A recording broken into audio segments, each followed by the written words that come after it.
If someone had told me that my own sister would betray me one day, I would have laughed. I would have said that it was impossible, that we were too close to hurt each other, that she had always been my support, my best friend, my family. But sometimes life hits me in the most painful place. She was my support. My sister, Lauren, had always been there for me. We had grown up together, shared secrets together, dreamed of a future together. I was older, and I felt like I had to protect her. When she was dumped by guys, I was there for her. When she lost her job, I helped her financially. When she was feeling down, I always had words of support for her. I loved her more than myself. So when I introduced her to my husband, I had no idea that this would be the beginning of my greatest horror. They always got along well. Lauren and Michael had a common sense of humor. They joked, laughed, understood each other. I was happy that they found a common language so well. I thought it was normal, that it should be like this. After all, this is my family. I never doubted them. And that was my biggest mistake. The first alarm bells. Now I understand that there were signs, but at the time I ignored them. Lauren often came to our house uninvited. Michael began to spend more time with her than with me. They could talk for hours, forgetting about me. And me. I laughed and said to myself, I'm so happy that they get along so well. Little did I know that they were actually much closer than I could have imagined. The night that changed everything. Michael came home late that night. I waited for him until midnight, but he didn't even call. When he finally walked into the house, I felt something strange. He was too calm. His kiss on the cheek was cold. I asked, "Where have you been?" He didn't flinch. At Lauren's. At Lauren's. It's that simple. As if it were normal to leave your wife at home and go to her sister's. I closed my eyes to the truth. I didn't want to believe that something was wrong. I trusted them both. I forced myself not to doubt myself. I convinced myself that it was just my imagination. But something inside me broke. And the very next day I found out the truth. Have you ever felt like something was wrong, but you couldn't explain why? That there was something heavy, unpleasant, poisonous in the air, but you didn't know where it was coming from? That's how my last days of marriage felt. I didn't know what was happening, but I felt like something terrible was happening. I tried to push the bad thoughts away. It's just my imagination. I'm too suspicious. I have to trust my family. But trust is a fragile thing. Sometimes all it takes is one wrong word, one careless second, and everything falls apart. A chance moment that opened my eyes. That evening I was coming home earlier than usual. I managed to finish work early and I thought, I'll surprise Michael. Let's spend the evening together. I could already imagine ordering his favorite food, lighting candles, making the atmosphere warm like before. I thought that maybe this would help us get closer again. But as I walked to the door, I heard his voice. It wasn't an ordinary phone call. His tone was different, not like when he spoke to me. It sounded soft, gentle, loving. I miss you. I can't wait to see you again. She doesn't suspect anything. Everything is going perfectly. I froze. The world around me ceased to exist. My first thought was that he had a mistress. I felt my heart pounding in my chest, blood pounding in my ears. I stood in front of the door, unable to move. She doesn't suspect anything. She's me. But who is she? Who is he waiting for? I took out my phone and started calling him. I wanted to see his reaction. He immediately fell silent. I heard him take a deep breath. And instead of answering me, he said into the receiver, "I'll call back." I went into the apartment, and he pretended that nothing had happened. "Hello, my love," he smiled. His smile seemed fake. "How was your day? Who were you talking to?" His expression changed. He looked at me as if he didn't understand what I was talking about. "What?" "I heard you, Michael. I heard you tell someone that you were sad." He paused, and I expected any name, any answer, any explanation. But he said the worst thing he could say. It was Lauren. I felt the floor give way under my feet. What? I was talking to Lauren. It was like a punch in the stomach. Lauren? My sister? My body went limp. I looked at him, trying to find signs of a lie. But he was calm. It was as if he didn't care that I had learned the truth. I stood before him, barely able to stand. My hands were shaking. I could feel the cold creeping up my skin, even though the room was warm. How long? How could you? Why her? These questions burned inside me. I wanted to hear the answer, but I was afraid of it at the same time. His answer was worse than I could have imagined. Michael didn't even argue. He simply sighed and said, "A year." One word. 1 second. And my life ceased to exist. A year. They were cheating on me a year? When we celebrated our wedding anniversary, they were already together. When I thought we were planning a future, he was already living a double life. When I trusted both of them more than myself, they had already decided to betray me. I looked at him with tears in my eyes. How? How could you? She's my sister. His face remained indifferent. I loved her. I felt the air leave my lungs. He said it so calmly, as if I had to accept it, as if it was normal. Her voice that finished me off completely. My phone vibrated. I looked at the screen. Lauren. As if I felt like I already knew everything. I pressed reply, but I couldn't say a word. She spoke first. "Sister, I'm so sorry. I didn't want this to happen." I laughed through my tears. "Didn't want to? You slept with my husband for a year." Her excuses were even more disgusting than his. "It all started by accident. We didn't want this. But you have to understand, I couldn't do anything." I clenched the phone in my hand, barely restraining myself. You could not have betrayed me." She fell silent, and then she added the final blow. "We love each other. I no longer existed for them." I threw the phone on the sofa and simply left the room. I didn't want to look at it anymore. I was nobody to them. My trust, my love, my life, it meant nothing to them. They erased me as if I were a simple mistake in their history. I went into the bathroom and looked in the mirror. I saw a woman I no longer knew. Broken. Devastated. Destroyed. They didn't just betray me. They erased me from their lives. As if I had never been his wife. As if I had never been her sister. They didn't even try to apologize. The day after I found out the truth, Michael packed up his things. No words. No remorse. He didn't say, "I'm sorry." He didn't try to explain or justify himself. He didn't offer to talk or try to make things right. He just packed his things and went to my sister's. And that was the worst part. He didn't even question his choice. I was no longer a part of their world. I was waiting for Lauren to at least call. That she would at least try to explain. That she would at least ask how I was. But she didn't do anything. She just crossed me out. My life turned into meaningless days. I didn't leave the house. I didn't answer my friends' calls. I couldn't eat, sleep, think. It hurt to breathe.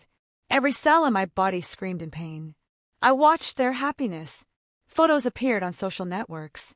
Photos of Michael and Lauren. They were holding hands. Smiling. They looked happy. My friends started asking, "Did you see it?" They don't even hide it. I saw it, but I couldn't change anything. I turned into a ghost in my own life. I walked around the apartment, where every corner reminded me of him. I listened to the music we once loved, and every song tore me apart from the inside. I stared at my reflection in the mirror and didn't recognize myself. I was an empty shell. Broken. No one needed me. But even in the darkness, there was light. I woke up one morning and realized one thing. They took everything from me, but I won't let them take my future. I looked at myself in the mirror and made a decision. I will no longer be a victim.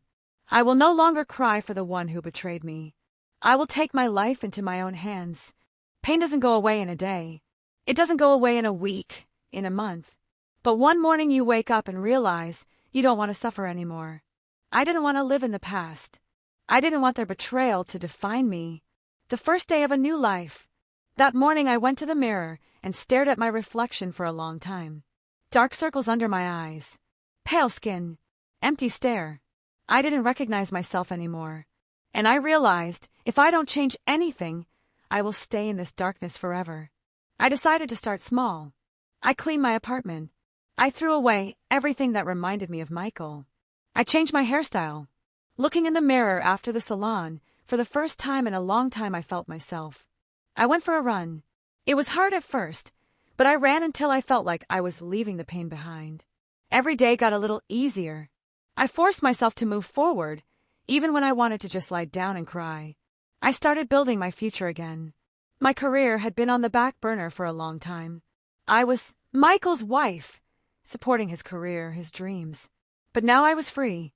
I started enrolling in courses, learning new skills. I found a new job with prospects.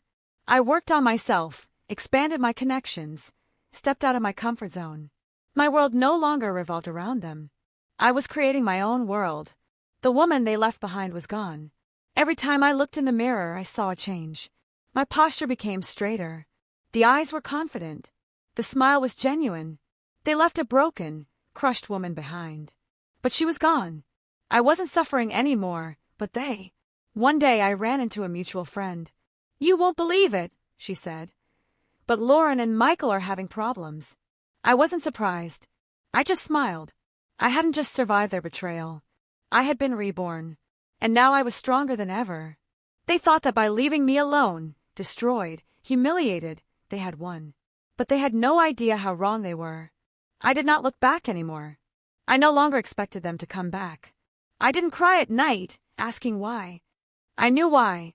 Because they were never my family. My marriage was a lie. My family ties were an illusion. So I threw everything that had ever connected me to them out of my mind. I climbed step by step. I quit my old job and got a promotion at a new company. I bought a new apartment. There was no memory of Michael. I was no longer afraid of being alone, because now I was strong. I understood the most important thing in life. Never let someone be your whole world. Create your own world so that you don't depend on someone else's love. And they were starting to drown. One evening I received a message from a friend. "I don't know if you're interested, but Michael and Lauren are having problems." I didn't answer right away. I just smiled. Because this was just the beginning. Cracks appeared in their ideal life. Lauren was no longer the perfect woman he had seen her as. She didn't want to be a housewife. She wanted a better life. Michael started losing money, and Lauren quickly lost interest. She was getting tired of him as quickly as he had once gotten tired of me. Their perfect love story was starting to fall apart, and it was a sweet sense of justice. I finally started to live. I went on vacation for the first time in a long time. No pain, no regrets, just freedom. I was sitting on the beach with a cocktail in my hand when my phone vibrated again. An unexpected name appeared on the screen. Michael, my ex-husband. He was looking for me. But now I wasn't the woman he left behind. When I saw his name on my phone screen, I felt nothing. No excitement, no pain, no desire to answer. Once his voice had been music to me. Once his touch had been my safety. But now, he was just an empty space in my life. I stared at the screen for a few more seconds. And then I just hit ignore. What is it like to lose everything? He thought I was waiting. That after everything he had done, I would open the door for him. That I would be the same comfortable woman who always forgave.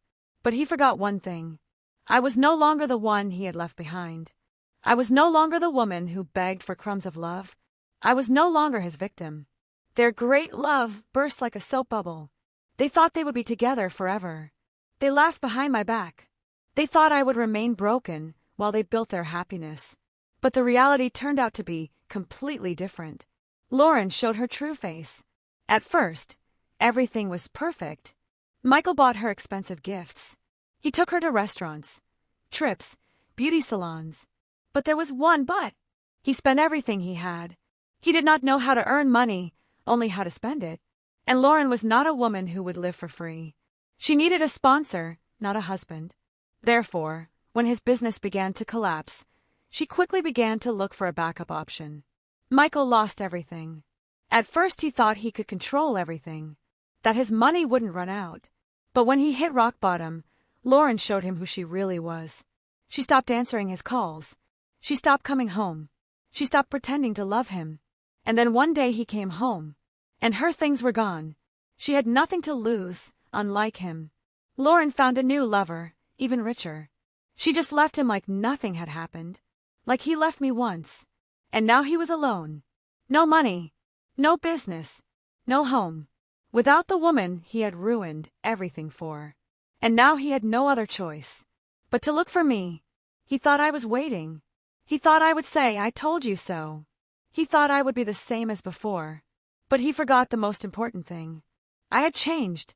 He thought he still had hope, that he could come back into my life as if nothing had happened, that I would just reach out to him like I used to. But that was his biggest mistake. His return was an absolute humiliation. When Michael stood before me, he was no longer the confident man who had ruined my life. He looked tired, exhausted, worn out. His clothes were not as expensive as they had once been, and his eyes were filled with despair. He was no longer the successful man he called himself. He was devastated, and he crawled over to me. I made a mistake.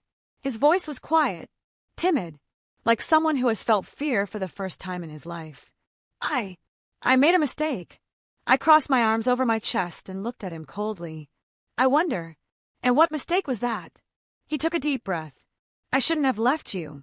I realized that you were the best thing I had. I could barely hold back a wry smile.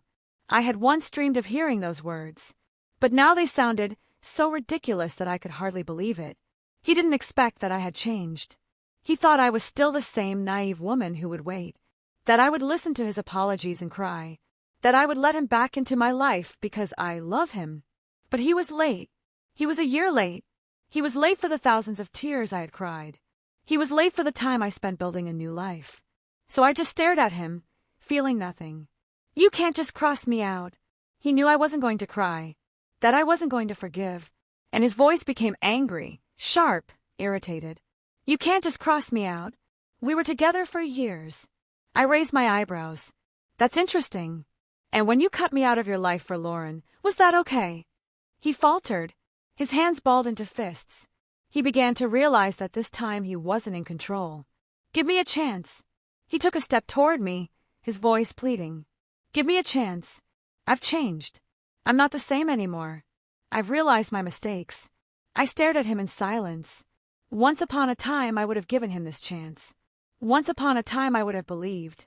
Once upon a time I would have even hugged him and said, everything will be fine. But that was a long time ago. Now I was different. And he felt it. My decision was final. I slowly took a step back.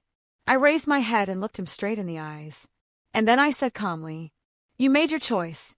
His lips parted as if he wanted to say something. But I didn't give him time. I just smiled and added, and now live with its consequences. He stood there, confused, humiliated, broken. I could see his lips moving, but he didn't know what to say. For a moment, he must have believed I would change my mind, that I would feel pity, that I would open the door for him. But I was no longer the woman who had once loved him. Do you think you're better than me? He raised his head slowly, anger welling up in his eyes. He was no longer pleading, he was angry now. His pride couldn't accept my refusal. He couldn't accept being rejected. Do you really think you're better than me? He spat. I laughed. Loudly. Slowly. Really? No, Michael. I don't think so. I know. You loved me. His face twisted in anger and despair. He couldn't control me anymore. He couldn't break me anymore. He had no hope anymore. You loved me, he cried. Yes, I did. I took a step toward him, looked him straight in the eye. But now I love myself more. And I closed the door, right in front of his face. My final defeat to him. I knew he had been standing outside the door for another minute or two. I knew he must have been hoping I would open it. But he didn't. I went to the mirror and saw a woman I hadn't seen in years. A woman who had finally won. He disappeared from the store of my life. After that day, I never saw him again. He didn't write. He didn't call. He disappeared. His life was ruined, just as he had once ruined mine. There was one difference. I recovered. He didn't. I felt true freedom for the first time. I no longer carried that pain with me. I no longer let the past control me. I no longer lived with resentment. I simply lived. And for the first time in a long time, I was happy. He was gone. He was no longer in my life. No calls. No messages. No attempts to convince me to give him another chance. I could say I was relieved. But really, I didn't care. A feeling of absolute freedom. I used to think that without him my world would fall apart. That if he left, I wouldn't be able to breathe anymore. That his absence would be more painful than death. But now, I breathed easier than ever. I no longer looked at the past. I used to wake up with a pain in my heart. I used to fall asleep with a feeling of emptiness. I used to think that his name would haunt me forever. But now, I woke up with a smile. I fell asleep with thoughts of my happy future. His name no longer meant anything to me. For a while I thought his life could still get better. But the truth was different. He was left with nothing. His former, great love had left him. His career was collapsing. He had lost everything. The thing he had betrayed me for didn't bring him happiness. How he became the one who believed for pity. I accidentally found out that Michael was living in a rented room. That he was trying to find at least some kind of job, but no one wanted to deal with him. That the people who respected him no longer believed in him. He once thought that I was nothing without him. He thought I would beg him to come back. But now he was a nobody. My life goes on, and I finally feel alive. I built my life from scratch. I had the job I dreamed of. I had the freedom I never knew in marriage. I had a new circle of people who respected me. And most importantly, I had me. And I will never let anyone take my value away from me again. My final decision. One day I walked down the street where Michael and I used to live. This place had once been filled with painful memories. But you know what? Now all I felt was peace. I had won. Not because I destroyed him. And because I never thought of him with pain again. He became a blurred memory. And that was the greatest revenge. The last frame is my victory. I walk down the street, holding my head high. I know that I will never let anyone destroy me again. I know that I am strong, independent, and will never be a victim again. My story is not about betrayal. My story is about rebirth. I thought I would never see Michael again. That he would just disappear from my life forever. That after our last conversation, he had finally realized that there was no going back. But as it turned out, he had one more card up his sleeve. He couldn't accept that I wasn't his anymore. He couldn't accept that I was better off without him. He couldn't erase me from his life the way I had erased his. So he came back. Can we just talk? It was a normal day. I left the office, smiling, breathing in the fresh air. I had a meeting with friends, new ideas, new plans. But as soon as I took a few steps, my heart stopped for a moment. He was standing at the entrance, pale, exhausted, with the look of someone who had lost everything. He looked at me, and his lips barely moved. Can we just talk? I looked at him, and at that moment something inside me clicked. Once, if I had seen him like this, I would have shattered into pieces. I would have cried, rushed to him, begged him to explain. But now, I felt only cold peace. He is no longer in my heart. I crossed my arms over my chest, bowed my head. Why? What else is there to say? Michael looked away, ran a hand over his face. I want to explain. I want you to understand. I laughed. Understood what? That you left me for a woman who used you. That you lost everything, and now you're going back to the only place you've ever been happy? His jaw tightened. I made a mistake. I stared at him coldly and emotionlessly. Yes, Michael. You did. But you know what else? It's your mistake. And yours alone. I took a step back, looking him straight in the eye. I no longer have to understand you. I no longer have to listen to you. I no longer have to give you even a minute of my time. I saw his eyes glaze over. He understood. He understood that I was now in control. He understood that I was not the woman who had stood before him a year ago in tears. I smiled and turned around, and left, without regret, without hesitation, without even the slightest shadow of doubt. Several months passed. My life became even better than I could have imagined. Michael no longer existed for me. I no longer thought about him. I no longer returned to memories. I no longer asked myself why he did this. He was just an empty place in my past. I am no longer angry, no longer sad. I am free. I once thought that there were only two options after betrayal: to hate fiercely, to complain about my misfortune. But it turned out that there was a third option. Just let go. To let go of all the feelings that burned me. To let go of all the memories that kept me in the past. To let go of all the expectations that he would ever get his punishment. Because the greatest revenge is not hatred at all. The greatest revenge is indifference. His complete defeat. I overheard that Michael had left town. His career was ruined. His finances were depleted. He was left with nothing. And most importantly, he was left alone. I knew what tormented him the most. Not that he had lost his money. Not that Lauren had betrayed him. Not that his friends had turned their backs on him. What tormented him was that he had lost me and would never get it back. My final victory. One evening I stood on the balcony of my new home. I watched the sun set over the horizon. I felt absolute peace. I was no longer a victim. I was no longer a cheated wife. I was no longer weak. I was the woman who had conquered her past. And you know what? It was the best victory of my life. Michael's final defeat. Somewhere in the world, he might still remember me. Somewhere in a dark bar, he might be drinking and thinking he made a mistake. Somewhere in his lonely life, he might still hope that I remember him. But you know what? I don't even remember him. Because he doesn't exist in my world anymore.